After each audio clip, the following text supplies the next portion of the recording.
ایک طرف امریکہ اور اس کے حواری ہے اور دوسری طرف یہ مجاہدین ہیں، آپ کو کیا یہ نظر نہیں آتا کہ آپ جیسے لوگ اس وقت میں جو کچھ فرما رہے ہیں اور جو کچھ کرتے ہیں اس کے نتیجے میں امریکہ کو شہ ملتی ہے، اس کو سپورٹ ملتی ہے، اور اس کے مقابلے میں مجاہدین اور ان سے لڑنے والے لوگ جو ہے وہ کمزور ہوتے ہیں؟ جو کچھ مجاہدین کر رہے ہیں امریکہ کو حقیقی سپورٹ اس سے حاصل ہوتی ہے، اس کو موقع ملتا ہے کہ وہ اپنے پر اور پھیلائے، اس کو موقع ملتا ہے کہ وہ ہماری حکومتوں کو بھی اپنے زیر اطاعت لائے، اس کو موقع ملتا ہے کہ وہ ہمارے ملکوں میں آ کے اڈے بنائے، اس کو موقع ملتا ہے کہ وہ عراق پر چڑھ دوڑے اور کبھی ایران پر چڑھ دوڑے۔ یہ مواقع اس کو آپ فراہم کر رہے ہیں۔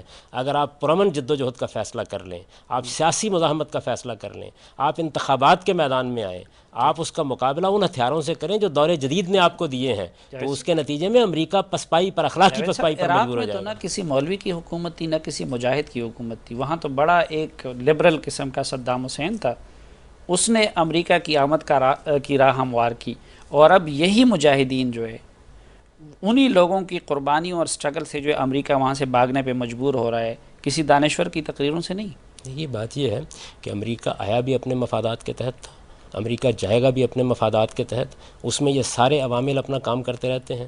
برطانیہ عظمیٰ کی حکومت ختم ہو گئی، آپ کہہ سکتے ہیں یہاں لوگوں نے جد و جہد کی، آپ کہہ سکتے ہیں یہاں سیاسی تحریکیں چلیں، کیا تنہا یہی سبب ہوتا ہے؟ بے شمار اسباب اس میں کام کرتے ہیں، تاریخ کے فیصلے تنہا اس طریقے سے نہیں ہوتے۔ چلا گیا امریکہ، جب واپس آ گیا، عراق میں کیا رہ گیا ہے؟ اصل سوال یہ ہے کہ آپ کسی قوم کے ساتھ کیا معاملہ کر رہے ہیں۔ اگر اس وقت بھی فیصلہ صحیح طریقے سے کیا جاتا تو اس کے نتائج اتنے برے نہ نکلتے۔ میں جو بات آپ سے عرض کر رہا ہوں وہ یہ ہے کہ جب بھی اس طرح کی کوئی افتاد پیدا ہو جائے، اس کا فیصلہ کیسے کرنا چاہیے، اس کے لیے دین کے احکام پیش نظر رکھیں، اس کے حدود اور شرائط پیش نظر رکھیں، ایک بات۔ دوسرا یہ کہ فیصلہ وہ لوگ کریں جن کو اللہ نے فیصلہ کرنے کا حق دیا ہے، یعنی اگر کسی قوم کا مسئلہ ہے تو اس قوم کے نمائندوں کو فیصلہ کرنا چاہیے۔ میں تو عراق میں بھی یہی فیصلہ کرتا کہ میں پوری طاقت کے ساتھ دنیا کے ضمیر کو بیدار کرتا کہ ایک ظلم ہوا ہے، یہاں آزادانہ انتخابات ہونے چاہیے، ایک منتخب حکومت وجود میں آنی چاہیے، تاکہ وہ عراقی عوام کی رائے اور مرضی کے مطابق ان کی منتخب کردہ پارلیمنٹ میں بیٹھ کر آزادانہ اپنے فیصلے کرے۔ میرے نزدیک یہ پروسیس اب بھی آپ کو ماننا پڑا ہے، افغانستان میں بھی ماننا پڑا ہے، یہ آپ کو عراق میں بھی نہیں تو ماننا پھر پڑا اس ہے۔ وقت کی جو غیر منتخب حکومت تھی پرویز مشرف کی، 9/11 کے بعد اس نے بھی امریکہ کا ساتھ دینے کا فیصلہ کیا، اور اس وقت کی جو منتخب حکومت ہے زرداری صاحب اور گیلانی صاحب کی، وہ بھی امریکہ کا ساتھ دے رہی ہے۔ تو کیا اس فلسفے کے تحت ہم بھی امریکہ کے ساتھ شامل ہو جائیں؟ نہیں، آپ کو کون کہہ رہا ہے کہ آپ امریکہ کے ساتھ شامل ہوں یا کسی اور کے ساتھ شامل ہوں؟ میں کہتا ہوں فیصلہ ان لوگوں کو بیٹھ کے کرنا چاہیے کہ کیا کرنا ہے۔ ساتھ بھی دینا پڑتا ہے، گریز بھی کرنا پڑتا ہے، جنگ بھی تو کرنی فیصلہ پڑتی ہے، تو ان لوگوں نے کر دیا ہے نا، وہ ہمارے حکمران وہ ہیں آپ اور کی انہوں نے۔ پارلیمنٹ کو کرنا چاہیے۔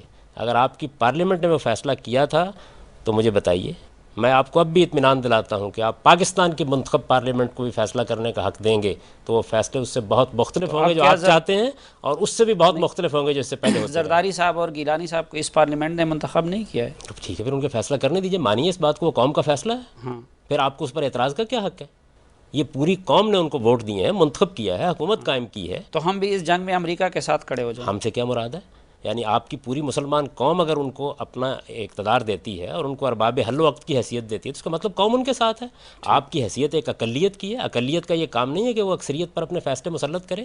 آپ پھر لوگوں کے پاس جائیے، ان کی رائے کو بدلیے، اس کے بعد زرداری صاحب کے لیکن آپ بجائے کو پھر آپ لگتا کو نہیں حکومت ہے مل کہ جائے گی۔ وہ اکثریت ہار رہی ہے اور اس اقلیت نے افغانستان میں امریکہ کو وقتہ ڈال دیا ہے؟ دیکھیے یہ بھی اصل میں وہ خواب ہیں جو وقتاً فوقتاً دیکھے جاتے ہیں، اس طرح کے معاملات ہوتے رہتے ہیں، قوموں کے فیصلے اس طریقے سے نہیں کیے جاتے۔ میں آپ سے یہ عرض کرتا ہوں کہ بے شمار اور عوامل پیدا ہو جاتے خدا کی دنیا کے اندر جو امریکہ کو نکالنے کا باعث بن جاتے۔ عالمگیر جنگ چھڑ گئی اور برطانیہ عظمیٰ، جس کے بارے میں کہا جاتا تھا کہ اس کا آفتاب اس کی سلطنت میں غروب نہیں ہوتا، اس کو اپنا بستر بوریا سمیٹنا پڑا۔ بے شمار عوامل کام کر رہے ہوتے ہیں، خدا کو بھی اپنا کام کرنا ہے۔ دنیا میں کسی کے لیے ابدی اقتدار کا فیصلہ نہیں کیا گیا، امریکہ چلا جاتا، لیکن جانے اور آنے کے معاملات میں آپ کی غلط تدبیریں شامل نہیں ہونی چاہیے۔ اگر آپ غلط تدبیریں کریں گے تو وہ چلا جائے گا، اس کے نتائج آپ بھگتیں گے، اور وہ بدترین نتائج ہیں، لیکن اس صاحب وقت آپ کیا پوری نہیں قوم بھگت سمجھتے کہ رہی ہے۔ ہر وقت استعمار کا راستہ بھی ان مزاحمتی تحریکوں نے روکا ہے؟ اگر وہ مزاحمت نہ ہوتی تو کیا یہ پاکستان، یہ پارلیمنٹ، یہ اسلام اس حالت میں ہوتا؟ اور اگر ان طالبان کی مزاحمتی تحریک نہ ہوتی تو کیا آج امریکہ پاکستان پہ بھی قابض نہ ہوتا؟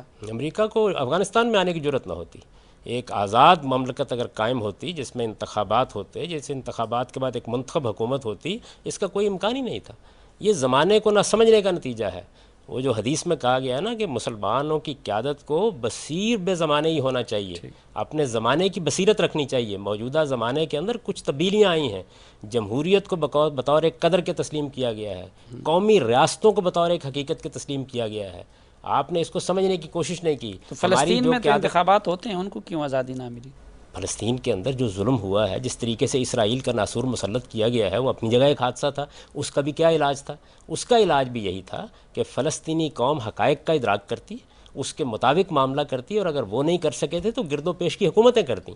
اس میں بھی آپ یہ دیکھیے کہ جو جنگ آپ نے کی اس کے نتیجے میں اگر اسرائیل پہلے اتنا تھا تو اتنا ہوا، اتنا ہوا، اتنا ہوا. بیت المقدس کے پہلے وہ قریب نہیں تھا، اس کے بعد وہ بیت المقدس پر قابض ہو گیا. اس مزاحمت کے ذرا مجھے نتائج بتائیے. جب اعلان بلفور کے نتیجے میں اسرائیل قائم ہوا ہے تو کتنا تھا اسرائیل، اور فلسطینیوں کے پاس کتنا علاقہ تھا، اور آج کتنا ہے؟ یعنی مزاحمت کا نتیجہ کیا نکلا ہے؟ آپ اصل میں صرف یہ دیکھتے ہیں کہ کون آیا اور کون چلا گیا. عالمی طاقتیں جاتی بھی ہیں اور چلی بھی آتی ہیں، لیکن وہ اپنے اثرات بدترین نتائج پیچھے چھوڑ جاتی ہیں. ہمیں جو طے کرنا ہوتا ہے وہ یہ ہے کہ ہم اپنی بصیرت کے ساتھ ایسے طریقے مزاحمت کے اختیار کریں. آپ جانتے ہیں کہ ہندوستان میں کیا ہوا تھا.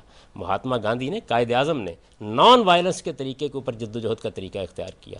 یہاں بھی پہلے ابتدا میں وہی لوگ تھے، اسی طرح کے مجاہدین جو جنگ آزادی میں کود پڑے، جنہوں نے بھگت سنگھ کی طرح کی تحریکیں چلائیں، جنہوں نے اس طرح کے کام کیے. لیکن اس کے بعد مسلمانوں کی قیادت نے یہ محسوس کیا کہ نہیں، دور جدید اصل میں مزاحمت کے دوسرے طریقے ایجاد کر چکا ہے، اور وہ طریقے جب اختیار کیے گئے تو پرامن طریقے سے پاکستان وجود میں آ گیا. ٹھیک ناظرین، ایک مختصر سی بریک لیتے ہیں اور اس کے بعد جاوید احمد غامدی صاحب سے پوچھیں گے کہ کیا سیاسی مزاحمت کا یا سیاسی اور سفارتی حل کا رستہ مزاحمتی تحریکوں کے اور جہاد کے بغیر وہ رستہ ہموار کیا جا سکتا ہے یا نہیں؟ یہ سوال ان کے سامنے رکھیں گے، لیکن ایک وقفے کے بعد.